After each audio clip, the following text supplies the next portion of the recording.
Good morning, Raider fans. I'm Brett Mayerson. I'm Kedar Carrington. And I'm Sam Mahler. And we're here to bring you the latest on our SPF high school sports and the latest professional sports locally. Let's start off with, sadly, after 20 years in Major League Baseball, the retirement of Derek Jeter.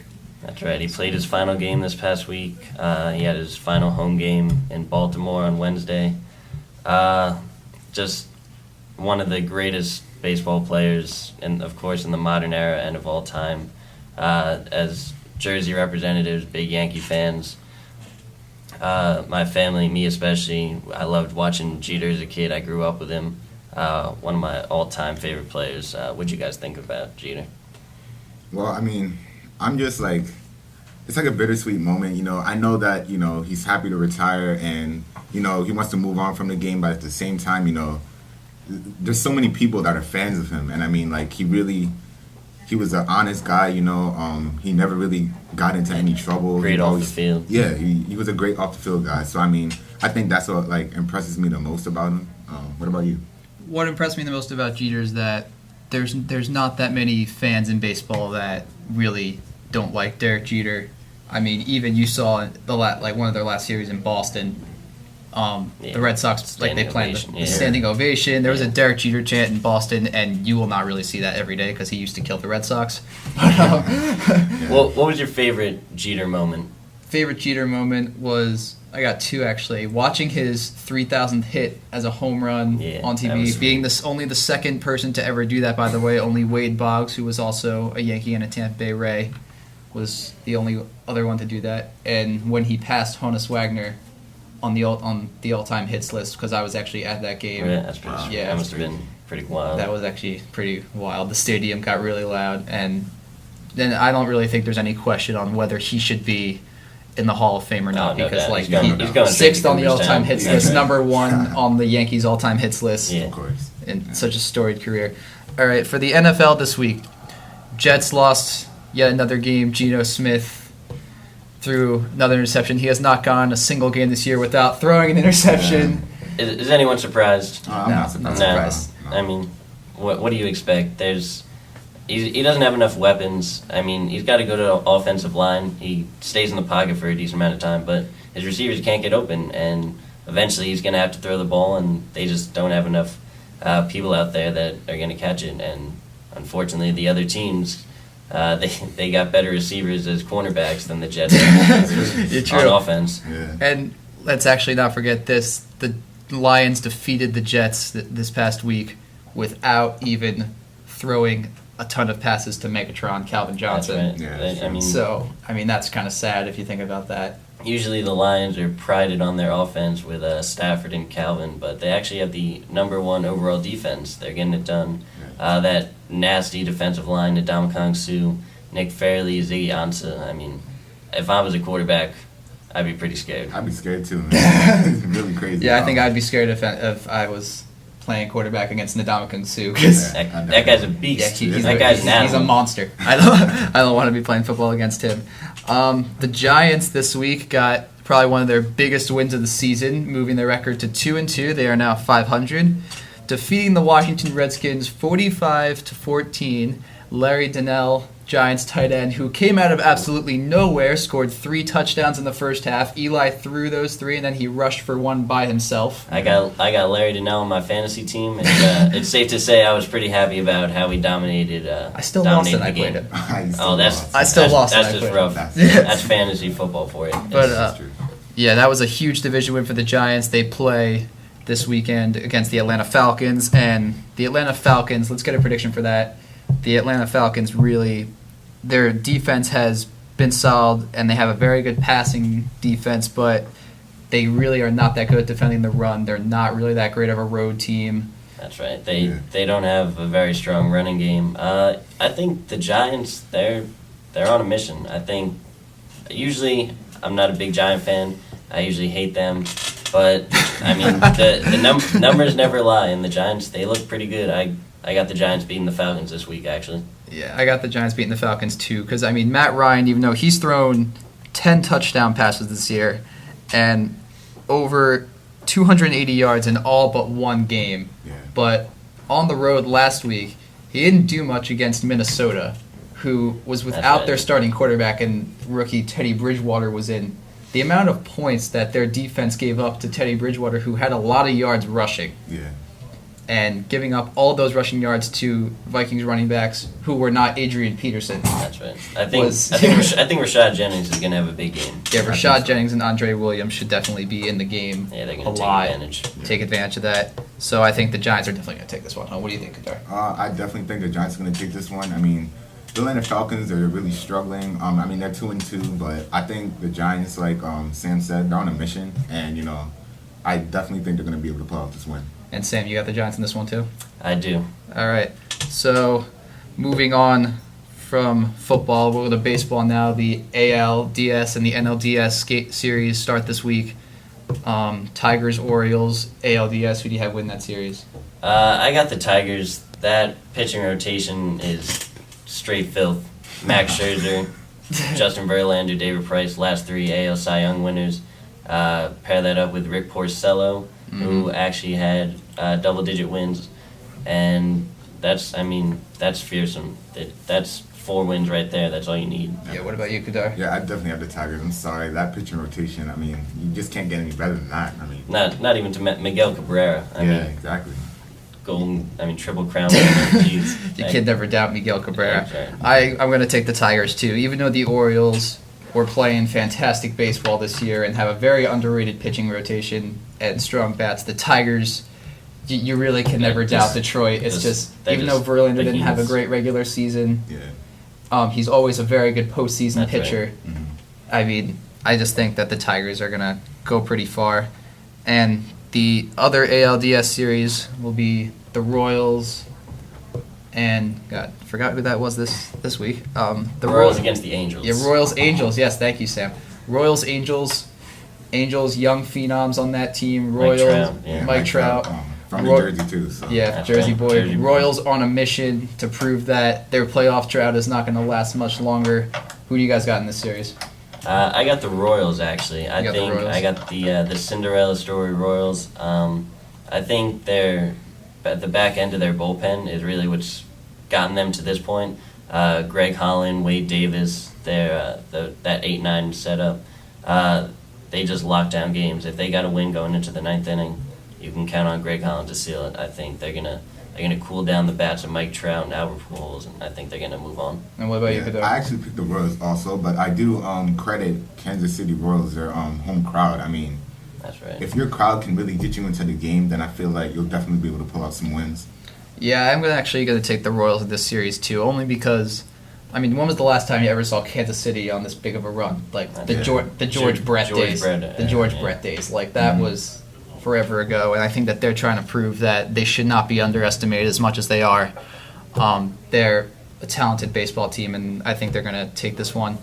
And how about in the National League, we got the. Last night we had the San Francisco Giants, and now they're going to be playing the Nationals. That's right. Yeah. And who you got in that series? I think I'm going to actually have to take Washington on this one because, I mean, Washington, you got Jordan Zimmerman has just pitched a no-hitter. He's going to have a lot of momentum coming into the playoffs.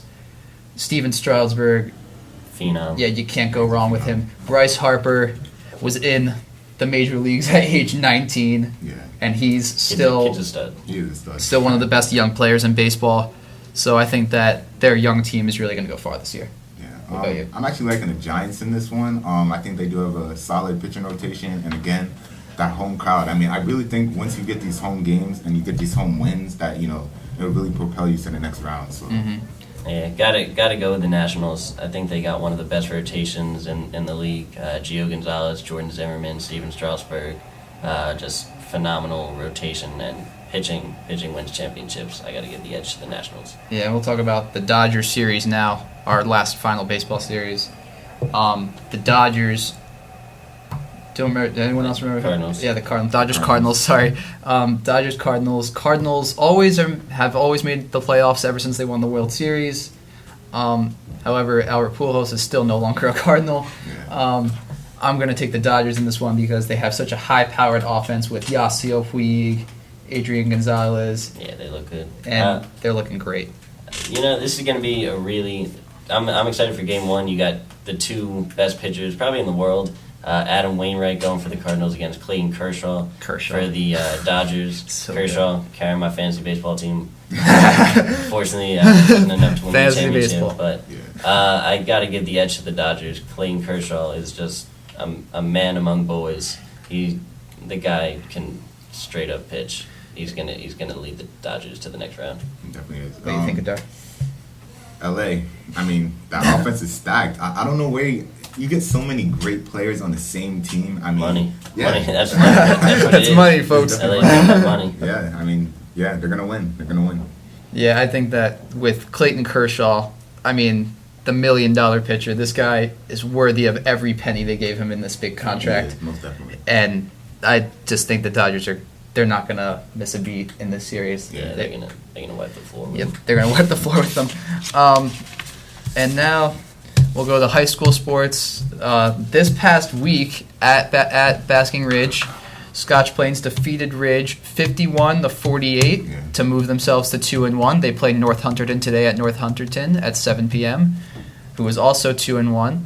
The stats on this game, Kedar, you got them with you. Yeah, read I those have the off because stats that in the speaks thing. for everything. I just want to say this was an amazing game. I mean, the stats are crazy. We have Kevin Maxwell with a whopping 21 tackles. I mean, he was all over the field. I don't know. I mean, That's ridiculous. And he's a senior too. Yeah. I've never seen him play this well. Like that, he's playing phenomenal. He's gonna have a great rest of his senior year.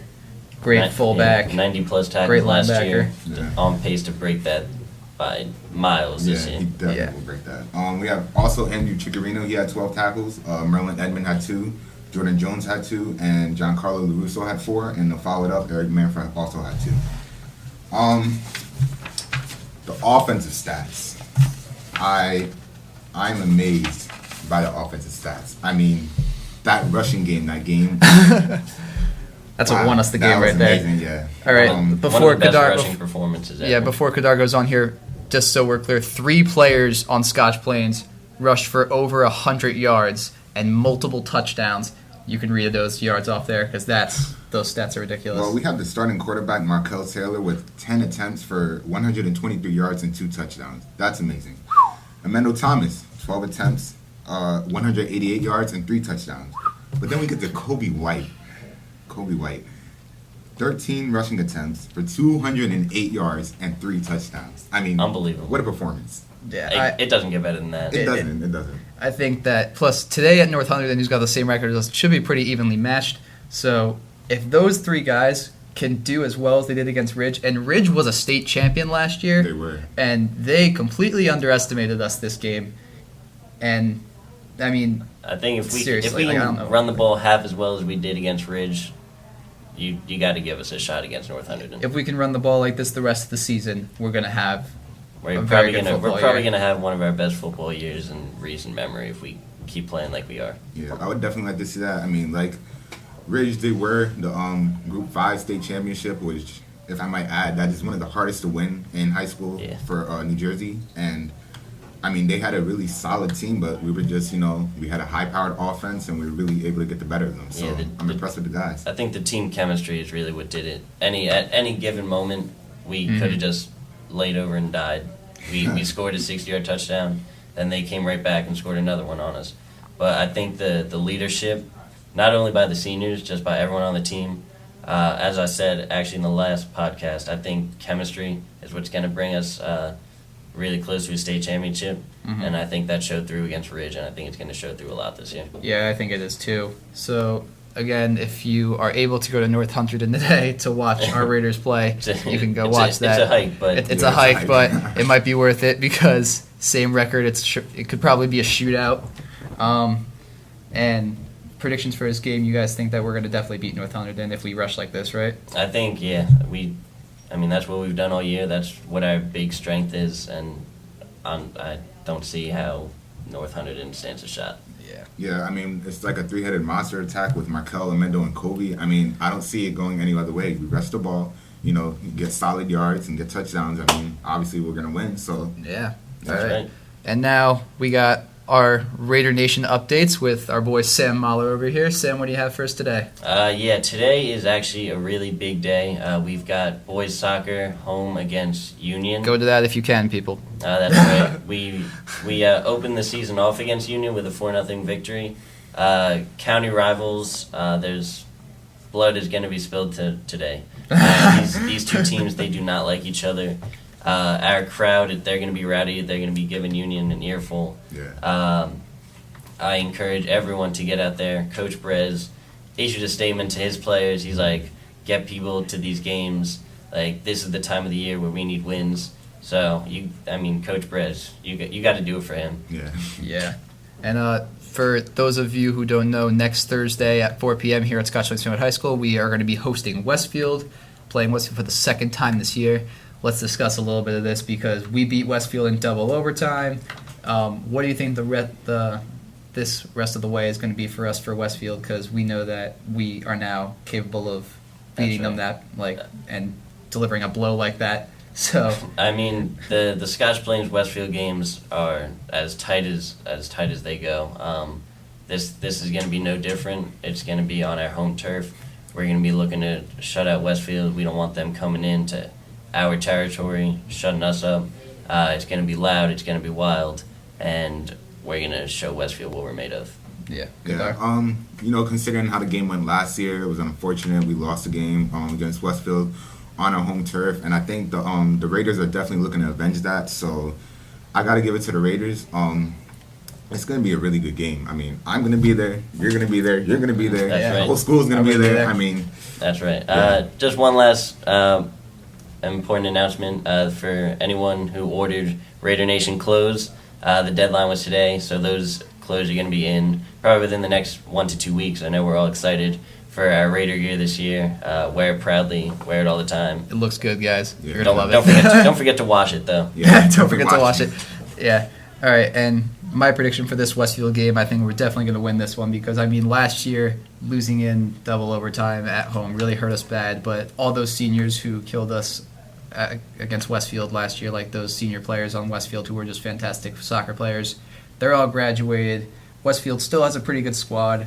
We moved up in the rankings to 6th in the state, and as of last night, I heard that we are also 42nd in the nation, which is pretty solid. So I have the Raiders in this one. I'm not being biased or anything, but it's looking like we have more momentum since we beat Westfield in double overtime. They might be a little discouraged, and if we beat Union today, we're going to have even more momentum.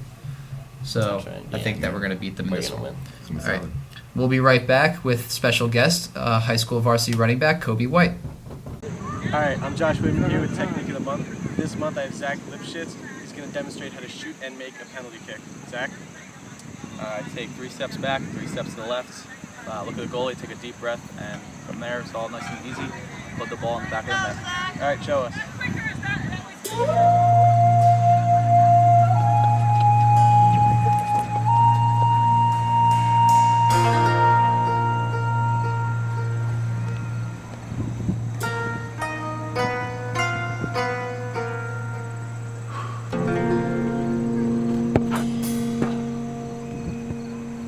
Alright, now I'm going to see if I can try and do it.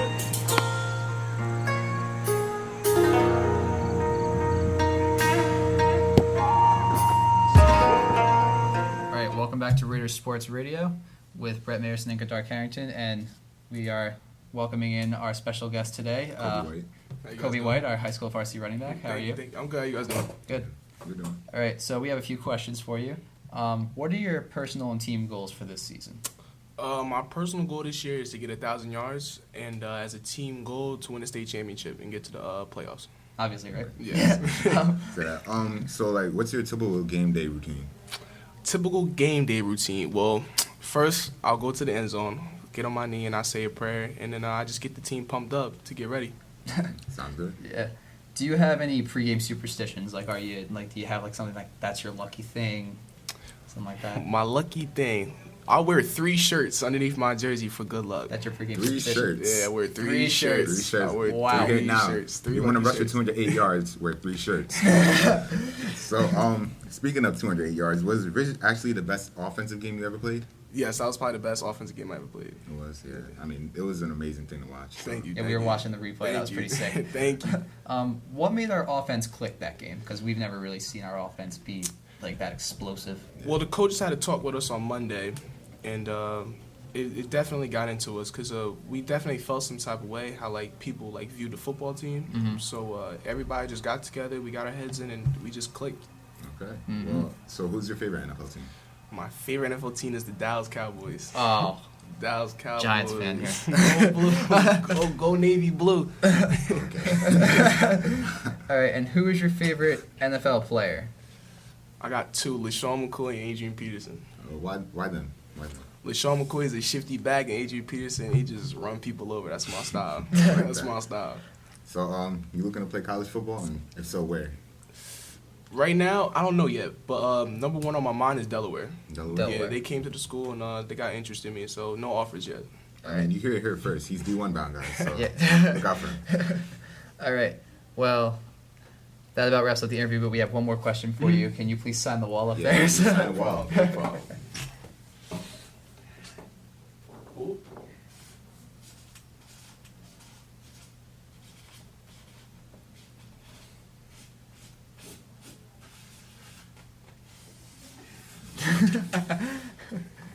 All right. Well, You there heard it go. here, folks. That's the end of our sports radio talk show for today. I'm Brett Marison, And I'm Kedar Carrington. and we'll see you next week.